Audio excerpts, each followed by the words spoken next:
They have a quick trial and they execute the people, and it's a terrible thing when you think about it, but when you really think about it, the average drug dealer, I just saw a statistic, the average drug dealer in this country kills 500 people over a lifetime. 500 people.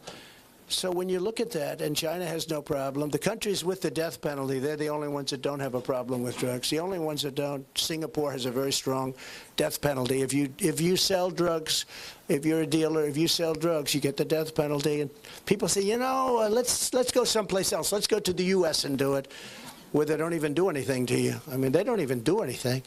And until you get smart, you're going to have a tremendous problem. But I had it so that President Xi was going to give the death penalty to people that made fentanyl and sold it into the U.S. But once I wasn't there, that deal died very quickly. He had no choice but to do it, too. We were very, very strong. We have a lot of power over China.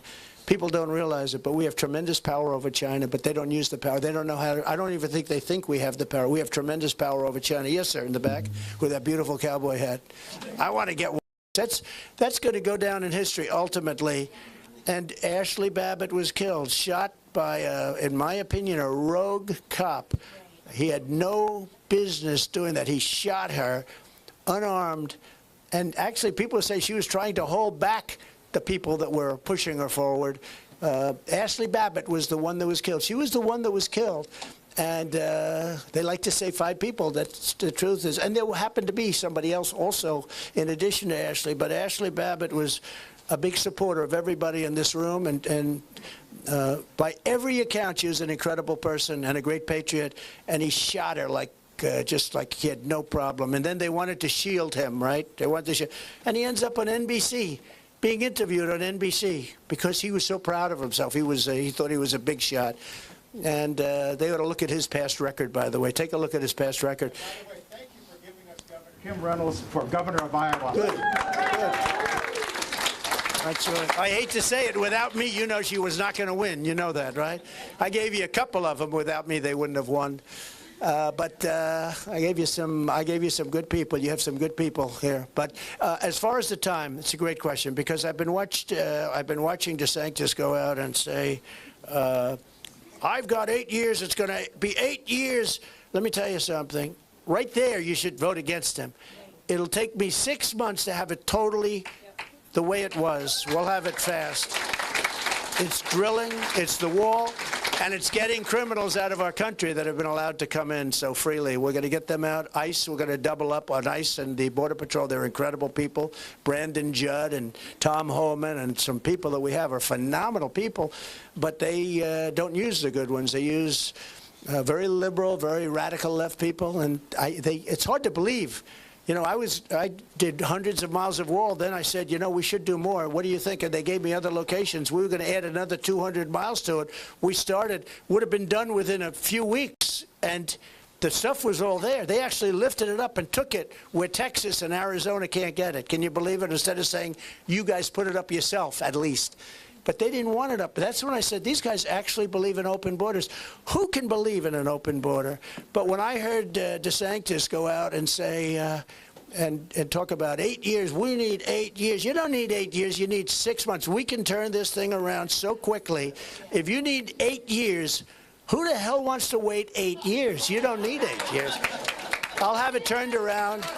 And I think fully turned around. We'll be drilling and we'll be doing a lot of things. We'll be energy independent in 6 months. We'll be able to do that in 6 months. Don't forget, I filled up the national reserves. I did a lot of things at very cheap prices. Congress held me back, actually. But we had a deal where I was going to fill it up for nothing, you know, when the oil was down so low because we had so much of it. We have more liquid gold under our feet than Saudi Arabia and Russia. Think of it. We have more than any other country. We were going to double up on them. We were not only going to be dominant, we were going to be beyond dominant. We were going to be bigger than Russia and Saudi Arabia ×2. We were going to make a fortune with energy. We were going to start paying off debt and further reducing taxes. It was so beautiful. It was working so great. And then they just shut it all down. So a shame. But it's not 8 years. It's 6 months. And we'll be back in business, and sooner than that. And we'll be back in business, and those tractors are going to be spending a lot less money for their energy, and the food prices are going to start coming down, and a lot of things are going to start coming down. It'll be a beautiful thing to watch. It's going to happen very quickly. And I'm very experienced now. You know, it's not like I'm going in. Not like I'm going in and say, oh, this is a nice office. Is this the Oval Office? It takes you about a year to sort of say, can you believe this? This is the Oval Office. I won't have to say that. We're going to do it very quickly. And I think within 6 months, you're going to see a major part of the comeback. Not 8 years. He'll stop saying that. Watch. He's going to stop saying that. Because if he needs 8 years to turn it around, he's saying, well, I'm going to, you know, I can be. Let me tell you, I'll go 4 years. And if I do a great job, we're going to have a great Republican. Somebody is going to go another 4 years or 8 years. So it doesn't make any difference. But when he says 8 years, every time I hear it, I wince because I say, if it takes 8 years to turn this around, then you don't want him. You don't want him as your president. You ought to go to the third, fourth, fifth, or sixth guys. But they're usually polling at about 1%. Okay, thank you. Thank you. All right, well, we'll do one more. Go ahead. Go ahead. Hi.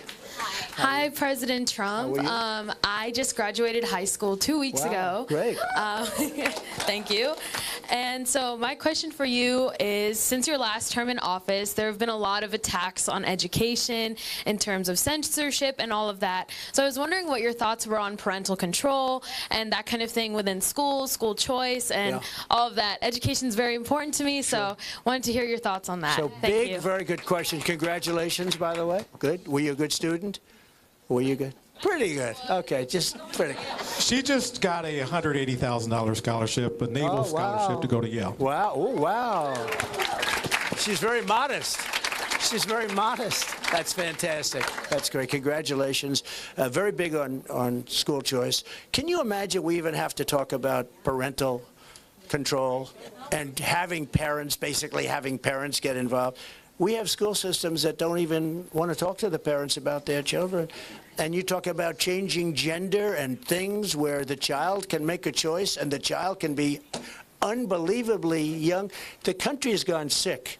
It's gone sick. And I don't like the term woke because I hear woke, woke, woke. You know, it's like just a term that half the people can't even define it. They don't know what it is. But you look at these things like women getting, competed with, men that were men and are men, and they're out there swimming and setting records. You see the records that are being broken? Records that lasted for 19 years are being broken by, 30 seconds. They're trying to win by a 16th of a second in swimming on one of the events. A 16th of a second they're trying to win for years. And a guy comes along and breaks the record by, numbers that will never be broken again. Unless you have another guy come along, and then he'll probably have it broken. The whole thing is crazy. I'm not a fan of LeBron James, but I said, if I were the coach of a women's basketball team, I would have the greatest team. I'd say, LeBron, would you like to become a woman? And I'd go to another 4 or 5 big guys, and I'll say, how about we will be undefeated for many, many years. There will never be anything like it. I'll go down as the greatest coach in history. They'll say I was the greatest ever. No, it's so crazy. And that's all woke. That's all, I guess they define that as woke, but that's all woke. We have to bring common sense back into the country. People say, oh, you're conservative. I said, yeah, I'm conservative. But more important is I'm a person with common sense, and so are the people in this room. And our country needs common sense back in leadership. We had great common sense for 4 years, and we produced the greatest economy ever. I rebuilt our military. I mean, the $85 billion was massive, but it was just a small portion of what we rebuilt. It was a massive amount, but a small portion. But when you look at what we did at the border, when you look at what we did in every single aspect, even right to try, where we had for 58 years they've been trying to get this, where we have very far-reaching drugs that were good, but they're not approved by the FDA, and somebody's terminally ill. And we couldn't get the drugs. They'd go to Asia, or if they're poor, they just go home and they die. They have no hope. But they'd go to Europe. They'd go all over the world looking for something, and I signed a bill. Very hard to get, actually very complicated, because the drug companies didn't want it, the labs didn't want it, the doctors didn't want it, because, they thought they had liability. I signed a non-liability clause. I got it approved. And everybody's happy. We've saved, with Right to Try, we've saved thousands and thousands of lives of people that are terminally ill. And people would say, well, we can't do that because they may die. I said, they're going to die anyway. And yet they were in there for close to 60 years now trying to get that approved. And I got it approved through Congress. I got it approved. You had to go through Congress on that one. and we're saving lives, tremendous numbers of lives. I'm very proud of that one, Right to Try. It sounds easy. You'd think it would be easy to get it approved, actually, but it was very, very tough. Gone for many, many years. I took care of the vets better than anybody. We had a 92% approval rating, and now it's going way down, I understand. But we had a lot of bad people in the VA, and you weren't able to fire them because of civil service and various other reasons. And I got that taken care of, and we let go of 9,000 really bad people. And I also, people were waiting in line for literally months, and some people were becoming terminally ill because they couldn't get something taken care of early. And I said, you wait in line, and you have to wait in line for more than 24 hours. You go outside to a private doctor, we pay the bill, and you get yourself taken care of. We went up to and it actually saved money, as opposed to you'd think it would cost. It actually saved a lot of money.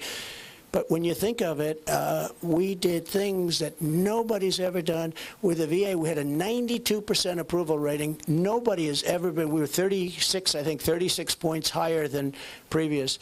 So we're very proud of what we did for the vets and what we did for the military and what we did for the farmers. So I want to thank everybody for being here. And we have a nasty race ahead of us because, you know, we have the communists, the Marxists, the fascists after us. We have a lot of bad people after us. We have a lot of very bad people in this country. And we have, fortunately, we have mostly great people in this country. And really, the people in this room, right from the beginning, we struck a chord. I didn't even have to work too hard with that. I worked hard once I got into office to produce all the things I said. But we'll do that again, and we'll do it in spades. We're going to do a great job for the farmers, the manufacturers, but we're going to do a great job for your state.